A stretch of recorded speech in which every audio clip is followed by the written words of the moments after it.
नमस्कार, मी ॲडव्होकेट योगेश जायभाय, मुंबई उच्च न्यायालय खंडपीठ औरंगाबाद या ठिकाणी प्रॅक्टिस करतो. मागील काही दिवसापासून मेहतर समाज व वाल्मिकी समाज यांच्या संदर्भात BOT तत्वांवर जे काही महाराष्ट्रभरात राज्य परिवहन महामंडळ ज्या ठिकाणी बसस्टँड आहेत राज्य परिवहन महामंडळांचे, त्या प्रत्येक ठिकाणी मेहतर समाज तसेच जे काही वाल्मिकी समाज आहे यांच्याकडून जे काही आहे आपले BOT तत्वावर यांच्या बसस्टँडच्या स्वच्छतागृहांची जी काही साफसफाईचे काम आहे ते करताना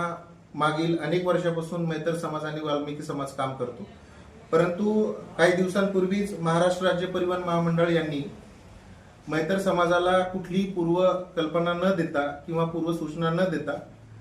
अचानकपणे जे काही मेहतर समाज आणि वाल्मिकी समाज यांच्यासोबत केलेले करार आहेत ते रद्द करण्यात आले आणि या संदर्भात मेहतर समाज आणि वाल्मिकी समाज विविध उच्च न्यायालयांमध्ये दाद मागत होते. याच दरम्यान मेहतर समाजाचे आणि वाल्मिकी समाजाचे काही पक्षकार माझ्याकडे त्या ठिकाणी आले आणि माननीय उच्च न्यायालय मुंबई खंडपीठ औरंगाबाद या ठिकाणी दिनांक 18/5/2026 रोजी मेहतर समाज आणि जे वाल्मिकी समाजाचे लोक आहेत जे स्वच्छतागृहांची साफसफाई करतात यांच्या संदर्भातला आपण स्टे घेतलेला आहे, स्थगिती मिळवलेली आहे. सदर प्रकरणात महाराष्ट्र राज्य परिवहन मंडळाकडून मेहतर समाजावर मोठ्या प्रमाणात अन्याय होतोय आणि त्या अन्यायाला वाचा फोडण्याचं काम आपल्या माध्यमातून आपण स्थगिती मिळवून 18/5 पिढ्यानपिढ्यापासून जी काही स्वच्छतागृहांची साफसफाई करण्याचे जे काही काम महाराष्ट्र राज्य परिवहन मंडळाकडून देण्यात आले होते ते त्यांच्याकडून हिसकावून घेऊन दिनांक 20/5/2026 रोजी क्रिस्टल मुंबई तसेच smart services private limited Pune या 2 कंपन्यांना, प्रायव्हेट कंपन्यांना दिलेले असून या मेहतर समाज तसेच वाल्मिकी समाजाचा जो हक्क आहे तो हिसकावून घेण्याचा प्रयत्न या ठिकाणी केला जात असून या व्यवस्थेमुळे जे मेहतर समाज आणि वाल्मिकी समाज यांच्यावर उपासमारीची वेळ या ठिकाणी येऊन ठेपलेली आहे. परंतु मान्य खंडपीठ औरंगाबाद या ठिकाणी आपण दिनांक 18/5/2026 रोजी याचिका दाखल करून आपण स्टे मिळवलेला असून या ठिकाणी पुढील सुनावणी जी आहे ती 16/6/2026 रोजी होणार आहे. ST महामंडळ यांनी जे आमचे मेहतर आणि वाल्मिकी समाजांना जे ठेके दिलेले होते ते ठेके लाड कमिटीच्या समितीच्या शिफारशीनुसार जे राज्य शासनानं मान्य आणि केंद्र शासनानं मान्य केले होते हे 1972 पासून मेहतर वाल्मिकी समाजाच्या डोक्यावरून महिला वाहण्याची पद्धत कायमस्वरूपी बंद करून ह्या लोकांना रोजगार उभार करून देण्यासाठी, इतर क्षेत्रामध्ये गुंतवणूक करण्यासाठी हा व्यवसाय माध्यमातून रोजगार दिलेला होता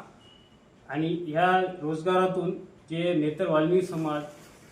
20 वर्ष, 10 वर्ष, 15 वर्षापासून सेवा देत आलेली आहे आणि देत आहे अजून. परंतु या ST महामंडळानं आपला व्यक्तिगत निर्णय घेऊन आणि शासनाचा याच्यामध्ये हस्तक्षेप असल्यामुळे हा मोठा निर्णय घेण्यात आलेला आहे आणि ह्या निर्णयामुळे मेहतर समाज आणि वाल्मिकी समाज येत्या काळामध्ये, भविष्यामध्ये हा समाज रोजगारपासून दूर होऊन हा उपासमारी आणि बेरोजगारीमध्ये जाणार आहे. या समाजाला कोणी शैक्षणिक, आर्थिक आणि सामाजिक उन्नतीसाठी यांना समान संविधानिक आर्टिकल राज्यघटनेमध्ये असताना सुद्धा या समाजाला भेदभाव महाराष्ट्र शासन आणि परिवहन महामंडळ करत आहे. ही बाब लक्षात घेऊन माननीय ॲडव्होकेट योगेश जायभाई साहेबांनं जे हायकोर्टामध्ये याचिका दाखल करून त्या याचिकाद्वारे माननीय न्यायाधीश ठोंबरे साहेब यांनी जो स्टे दिला त्या स्टेमधून आम्हाला काहीतरी असं समाजाला वाटलं की आमची कोणीतरी गणना ऐकू शकत. महाराष्ट्र शासनाचं आम्हाला बेरोजगार करण्याचं ठरवलेलंच आहे आणि त्यांनी हे करून सुद्धा इतर क्षेत्र लोकांना पण त्यांनी टेंडर देण्याचं ठरवलेलं आहे. पण भविष्यामध्ये आम्ही न्यायालयांना आणि ॲडव्होकेट साहेबांना आम्ही विनंती करतो की त्यांनी या समाजासाठी एक ऐतिहासिक न्याय मिळवून द्यावा आणि जे बेरोजगार जे होणारे लोक त्यांना रोजगारापासून वंचित होऊ देऊ नये ही आम्ही उच्च न्यायालय खंडपीठ औरंगाबाद यांना विनंती करतो समाजावरती. धन्यवाद.